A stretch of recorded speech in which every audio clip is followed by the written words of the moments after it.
আরাফার দিনের রোজাটা কখন? আরাফা হয় কয় তারিখে? 10 তারিখে তো আরাফা হয় না, আরাফা হয় 9 তারিখ। 9 তারিখে আরাফা হয়। আমাদের দেশে সেই সময় থাকে কয় তারিখ? আমরা তো একদিন পরে 8 তারিখ হয়। এখন আসলে কি 8 তারিখে রাখবো না 9 তারিখে রাখবো, এটা একটা সংশয় রয়ে যায়। আসলে দেখুন, ছেলে হোক মেয়ে হোক, শিশু যে দুধ পান করে, এ বাবার কাছে থাকবে না মায়ের কাছে থাকবে? বাপ মা যদি দুইজন এক জায়গাতেই থাকে, ও থাকবে কার কাছে? ও তো দুইজনের কাছে আছে। কোনো সমস্যা আছে? সমস্যা হয় কখন? যখন সম্পর্ক ছিন্ন হয়ে গেছে, ডিভোর্স হয়ে গেছে। এখন আসে হলো এই প্রশ্ন যে এটা কি বাবার কাছে যাবে না মায়ের কাছে, তখন আসে এই প্রশ্ন। তো আসলে এই যে প্রশ্নটা রসুলের যুগের মধ্যে ছিল না কেন, তার কারণ হলো সেই সময় 9 তারিখ আর আরাফার দিন তো একটাই ছিল। যেই দিন আরাফা ওইটি জিলহজের 9 তারিখ, জিলহজের যেটি 9 তারিখ সেটি হচ্ছে ইয়াউমে আরাফা। এতে কোনো ব্যবধান নাই। এখন ব্যবধান হয়ে গেল আমাদের সময়ের মধ্যে এসে, দেশ ভিন্নতা হওয়ার কারণে, এটা দূরবর্তী হওয়ার কারণে এখন দেখা যায় যে সময় আরাফা হয় আমাদের দেশে সেই সময় হয় হলো 8 জিলহজ। আসলে দেখুন, কোন দিন যে পালন করতে হবে এ সম্পর্কে আমি যতদূর দেখেছি স্পষ্ট কোনো হাদিস পাওয়া যায়নি যে 8 জিলহজই আপনার হলো আরাফার দিন তথা 8 জিলহজই রাখতে হবে, অথবা এটি দ্বারা উদ্দেশ্য হলো 9 জিলহজ, 9 জিলহজই রাখতে হবে, এ ধরনের স্পষ্ট কোনো হাদিস নেই। অনেকে হাদিস উল্লেখ করেছেন, আমি শুনেছি, তবে সেই ইস্তেদলালগুলো দলিল পেশ করাগুলো সঠিক না। এখন ইঙ্গিত বিভিন্ন রয়েছে, আমি বিষয়টাকে স্পষ্ট করে বলি। ইঙ্গিত বিভিন্ন দিকে রয়েছে। আপনি যদি 8 তারিখে পালন করেন, 9 তারিখে পালন করেন, তাহলে এক সমস্যা। 8 তারিখে পালন করলে আর এক সমস্যা। কি কি? যদি 9 তারিখে পালন করেন, তাহলে রসুল তো 9 তারিখে পালন করেছিলেন, আপনিও 9 তারিখে পালন করলেন। কিন্তু বিষয় হলো রসুল তো হাদিসের মধ্যে বলেছেন ইয়াউমি আরাফা, আরাফার দিনের রোজা। আরাফা তো তার একদিন আগেই হয়ে গেছে। হাজিরা তো আমাদের দেশের 8 তারিখে সেখানে আরাফা করতেছেন। এই এক সমস্যা রয়ে যায়, যার কারণে অনেকে বলতেছেন যে তারিখ যা হয় হোক, যেই দিন হাজী সাহেবগণ আরাফার ময়দানে অবস্থান করতেছেন, অর্থাৎ 8 তারিখ আমাদের দেশ অনুযায়ী, সেই দিন রোজা পালন করতে হবে। স্পষ্ট কিন্তু কোনো প্রমাণ নাই। এই শব্দটাই তাদের দলিল যে ইয়াউমে আরাফা রসুল বলেছেন, আরাফার দিন, তারিখ বলেন নাই। কিন্তু যদি 8 তারিখে পালন করা হয় সেই কথা অনুযায়ী, তাহলে সমস্যা আবার আরও কয়েকটা আছে। যেদিকে যান সমস্যা আছে। সমস্যাটা কি? প্রথমত 1 নম্বর সমস্যা হলো দিনগুলির একটা ধারাবাহিকতা আছে। 9 তারিখকে বলা হয় হলো ইয়াউমে আরাফা, তারপরের দিন হলো ইয়াউমুন নাহার, কুরবানি, এরপর হলো আইয়ামুত তাশরিক। আপনি যদি 8 তারিখে পালন করেন, সেই দিন আরাফা ধরেন, তাহলে এরপরের দিন কি হবে? কুরবানি। আমরা তো কুরবানি করতে পারি না। করতে পারি? কুরবানি করলে কি সই হবে? না। আবার আপনি যদি সেই দিনকে কুরবানির দিন ধরেন, আমরা যে 9 তারিখে রোজা রাখি, 9 তারিখে রোজা রাখা তো সই হবে না, কারণ ঈদের দিন তো রোজা রাখা যায় না। তাহলে বাধ্য হয়ে আমাদের 10 তারিখে হলো ইয়াউমুন নাহার, কুরবানির দিন। তাহলে মাঝখানে যে 9 তারিখটা আসলো, এটা কিসের দিন আসলো? এটা ফাসলা হয়ে গেল না? ব্যবধান হয়ে গেল না? 8 তারিখ হলো আরাফা, 9 তারিখ কোনো কিছুই না, 10 তারিখে হলো কুরবানির দিন। এই একটা সমস্যা আছে।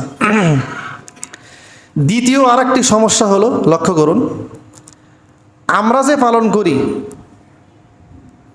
1 তারিখ পরে আমাদের সব কিছু হয়। যারা পৃথিবীর পশ্চিম প্রান্তে রয়েছেন, বিশেষ করে যেমন আমেরিকা, যদি কোনো কারণবশত তাদের ওখানে একদিন আগেই চাঁদ উঠে যায় কোনো কারণে, তারপরে চাঁদ উঠলো হলো আরবে পরের দিন।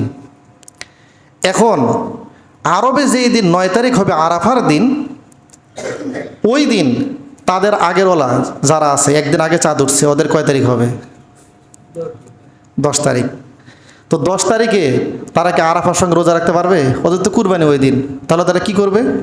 একদিন আগে তাদের 9 তারিখে তারা রোজা রাখবে। এখন তাদের 9 তারিখে যদি তারা রোজা রাখে, তাদের 9 তারিখ অনুযায়ী আরবের কয় তারিখ হয়? 8 তারিখ। তো 8 তারিখ হয়, আরাফায় তো যায়নি এখনো, তাহলে আরাফার আগে রোজা করে নিল। সমস্যা। তৃতীয় আর একটা বিষয় হলো, লক্ষ্য করুন, আমরা কিন্তু সব কিছু পিছায়া করি। কেন পিছায়া করি? কারণ আমরা চাঁদ ওঠে পরে, এই জন্য। আরবের সঙ্গে আমাদের টাইম ঠিক নাই। এই যে আমরা জুমার নামাজ পালন করতেছি আজকে, এই সময় আরবে কি করে মানুষ? এখন কি করতেছে তারা? সকাল হয়তোবা, তাই না? সকালে এখন কিন্তু আসে নাই। তো নামাজের টাইম আমরা কিন্তু পিছায় করতেছি। শুধু এই দিন না, কুরবানি আমরা একদিন পরে করি, তাদের রোজার ঈদ একদিন পরে করি, আশুরার রোজা একদিন পরে করি, আইয়ামে বীজের রোজা আমাদের দেশ অনুযায়ী করি, সবই কিন্তু পিছায়া একদিন পরে হয় আমাদের চন্দ্র হিসাবে। সুতরাং সেই হিসাবে তো আপনার রোজাটাও, আরাফার যে রোজা, এই রোজাটাও তো একদিন পরে হওয়ার কথা, অর্থাৎ 9 তারিখে হওয়ার কথা। আচ্ছা, চতুর্থ আর একটি বিষয় হলো, রাসূলুল্লাহ সাল্লাল্লাহু আলাইহি ওয়াসাল্লাম কিছু কিছু হাদিসের মধ্যে, সব হাদিসে না, কিছু কিছু হাদিসের মধ্যে ইয়াওমে আরাফা শব্দ উল্লেখ করেছেন, কিন্তু আমরা সেটার ব্যাখ্যা করি হলো 9 তারিখ থেকে। যেমন উদাহরণস্বরূপ একটি বলি, সুনানে দারাকুতনির মধ্যে একটি হাদিস এসেছে, হযরত জাবির বিন আবদুল্লাহ রাদিয়াল্লাহু তাআলা আনহু তিনি বলতেছেন, সাল্লা রাসূলুল্লাহি সাল্লাল্লাহু আলাইহি ওয়াসাল্লাম আস-সুবহা ইয়াওমা আরাফা, নবীজি আরাফার দিন সকালের নামাজ পড়লেন, ফজরের নামাজ। এরপরে থুম্মান সরাফা ইলাইনা, আমার দিকে মুখ ফিরালেন। মুখ ফেরানোর পর ওয়া কাব্বারা, নবীজি তাকবীর পাঠ করলেন। ওয়া মাদ্দাত তাকবীরা ইলাল আসর মিন আখির আইয়ামি তাশরিক, আইয়ামে তাশরিকের শেষ পর্যন্ত নবীজি প্রত্যেক নামাজের পরে, আমরা তাকবীরে তাশরিক পড়ি না, আল্লাহু আকবার আল্লাহু আকবার লা ইলাহা ইল্লাল্লাহু আল্লাহু আকবার আল্লাহু আকবার ওয়ালিল্লাহিল হামদ, এটা নবীজি কখন পড়লেন? আরাফার দিন। তো আরাফার দিন তো 9 তারিখ ছিল, কারণ আমরা শুরু করি কখন থেকে? 8 তারিখ থেকে শুরু করি আমরা তো 9 তারিখ থেকে শুরু করি, একদিন পরে। তো নবীজি যে বললেন আরাফার দিন থেকে শুরু করতেন, কিন্তু আমরা সেটা কিন্তু শুরু 8 তারিখ থেকে করি না, আরাফার দিন থেকে করি না, করি হলো একদিন পর থেকে। তো এই জায়গার মধ্যে রসুল নবীজি যদিও বললেন ইয়াওমে আরাফা, সাহাবী উল্লেখ করলেন আরাফার দিন, কিন্তু উল্লেখ করার পরও সেটা আসতেছে হলো একদিন পরে। তাহলে আরাফা থেকে আরাফা উদ্দেশ্য হলো না, 9 তারিখ উদ্দেশ্য হয়ে গেল। এইরকম আরও বিভিন্ন জটিলতা আছে, যার কারণে আসলে আরাফার দিন যে কোনটি এটি নিশ্চিত করে বলা বড় মুশকিল।